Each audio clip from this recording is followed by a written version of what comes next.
Hindi mo dapat palagpasin itong balita. Kung kawani ka ng gobyerno, makinig ka. Inihain ni Senador Chingoy Estrada ang Senate Bill No. 2611 na kilala rin bilang Salary Standardization 6. Layunin ng panukalang batas na ito na dagdagan ang sahod ng lahat ng sibilyan na kawani ng gobyerno upang matulungan silang makayanan ang tumataas na gastusin.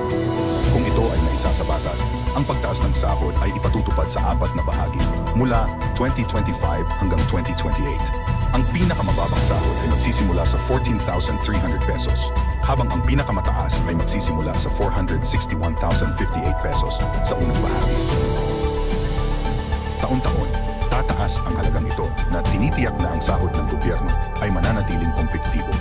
Sakop ng panukalang batas ang lahat ng empleyado sa lahat ng sangay ng gobyerno, kabilang ang Komisyong Konstitusyonal, Pamantasan at Kolehiyo ng Estado, at lahat ng lokal na unit ng pamahalaan. Ito ay isang hakbang upang pahalagahan ang kanilang pagsusumikap at makaakit ng bagong talento upang palakasin ang serbisyo sibil. Manatiling nakatutok para malaman ang progreso ng panukalang batas na ito at kung paano nito maaapektuhan ang iyong sweldo. Ang bawat kawani ng gobyerno sa buong bansa ay sabik na nag-aabang. Huwag palampasin ang iba pang update.